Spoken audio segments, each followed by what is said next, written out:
Contrary to common belief, slavery was just not a black issue. It affected all races and all people. Joseph Smith's grandfather, Solomon Mack, spent 18 as a slave, ages 4 to 21, to a cruel bondmaster. This formed the basis of Smith's battle against slavery of every kind, including polygamy. In this video, we're going to explore the Utah Mormon lies about Joseph Smith and the Smith family. Mormon lies. Smiths were a family of humble backwoods origins. Wrong. Evidence shows that the Smith and Mack families were American aristocrats whose ancestors were English nobility. 2. Mormons were expelled from Ohio, Missouri, Illinois for preaching polygamy. Wrong. Evidence shows early Mormon settlers were persecuted and expelled for their anti-slavery activities. 3. Joseph Smith practiced polygamy in secret as early as 1832. Wrong. Evidence shows that Brigham Young introduced polygamy, and he even admitted it in the newspaper called the Deseret News, and he was at the time accused by respected politicians of his day of practicing and inventing polygamy. Polygamy was then considered a cover for female slavery and sex trafficking with a 1,000-year history during the Middle Ages. This is why the U.S. demanded that Brigham Young and Utah abolish this most heinous form of slavery, which is polygamy.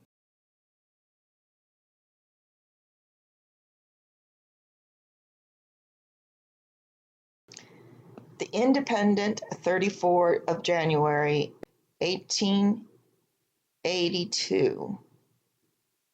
Written Leaves from the Old Journal, Joseph Smith at Nauvoo, by the Honorable Josiah Quincy. Smith's own mouth, we hear his political position against slavery. According to Josiah Quincy, Smith told him the following.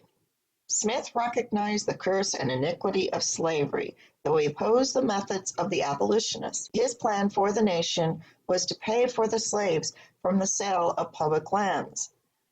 Congress, he said, should be compelled to take this course by petition from all parts of the country, but the petitioners must disclaim all alliance with those who would disturb the rights and property recognized by the Constitution and foment insurrection. It may be worthwhile to note that Smith's plan was publicly advocated 11 years later by no less an eminent fellow as Ralph Waldo Emerson. And I also remark this is how Britain freed its slaves, was to pay the value in terms of money for the manumission of the slaves, or the freeing of all slaves, including debt slaves. General Smith proceeded to unfold still further his views upon politics. He denounced the Missouri Compromise as an unjustifiable concession for the benefit of slavery. It was Henry Clay's bid for the presidency. Dr. Goforth would have spared himself the trouble of coming to Nauvoo to electioneer for a duelist who would fire at John Randolph, but was not brave enough to protect the saints in their rights as American citizens. Clay had told this people to go into the wilds of Oregon, set up a government of their own. Oh yes, the saints might go into the wilderness and obtain justice of the Indians. So here Clay is comparing the Mormon saints to the plight of the American Indian, which I believe makes reference to the saints' interracial qualities, but also the fact the American Indian had been expelled from the United States, driven westward, and their property and lands stolen.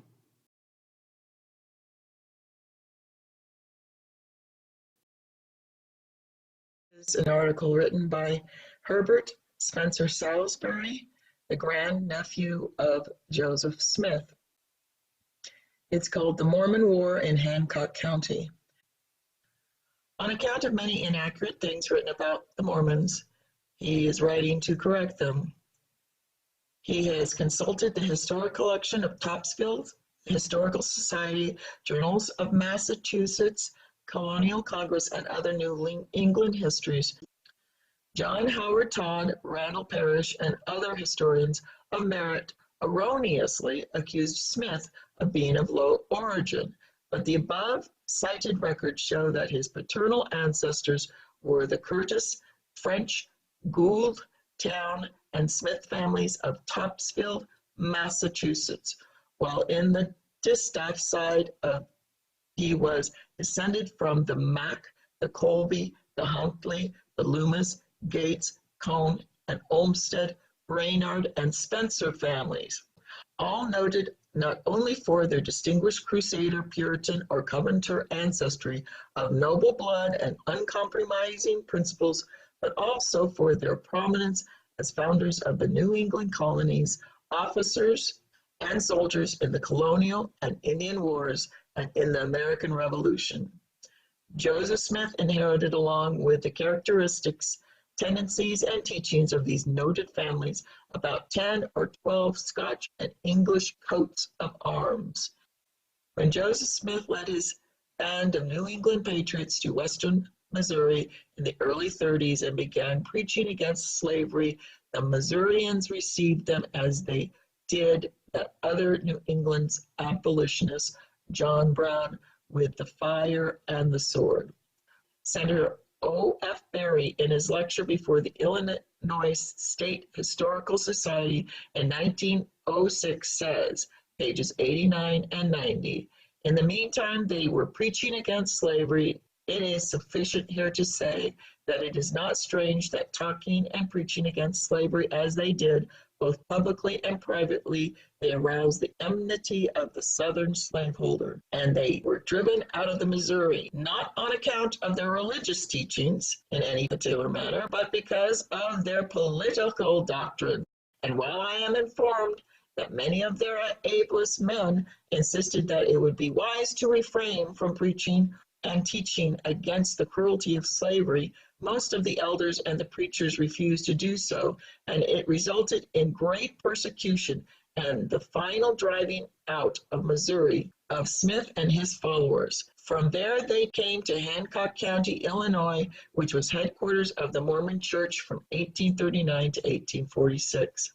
Senator Berry, while not connected in any way with the Smith family or to any Mormon church, Senator Berry's able researches are in peculiar contrasted with the writings of some Illinois historians who repeat. The article continues on page 284. Among the New York and New England people in Nauvoo, at that time, the records show that members of the noted families Hancock, Whitney, Pratt, Sherman, Grant, Putnam, Cutler, Johnson, Butterfield, Lyon, Aldrich, Colby, Van Buren, Booth, Green, all abolitionists, and descended from Puritans, Covenanters, Revolutionary patriots, and many of them direct descendants of British nobility. Clark E. Carr tells us in the Illini that 90% of the people of Illinois at that period were of Southern origin and Southern sympathizers, that abolitionists were not tolerated in the state outside of Galesburg, Princeton, Chicago, and a few other places. Elijah P. Lovejoy, the New England abolitionist, was killed by a pro-slavery mob at Alton, Illinois, 7 years before Joseph Smith was killed at Nauvoo by a similar mob. And Carr tells us in the Illini that Owen Lovejoy, in preaching against slavery to the Princeton, Illinois, was in danger of assassination. Colonel Carr further states that the Eastern abolitionists, although men of education and refinement, were regarded by the large majority of Illinois people with dread and suspicion.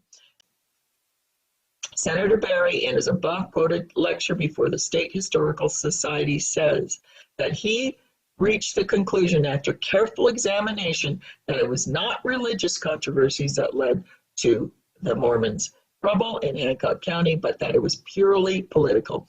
And at this point in time, if you were a preacher against slavery, you would form a church and a congregation. Likewise, if you were pro-slavery, like many Methodist preachers, you would form your own church, also an own congregation and community against slavery. And then you would have political influence within the state, which is what was done during this very volatile antebellum time leading up to the Civil War.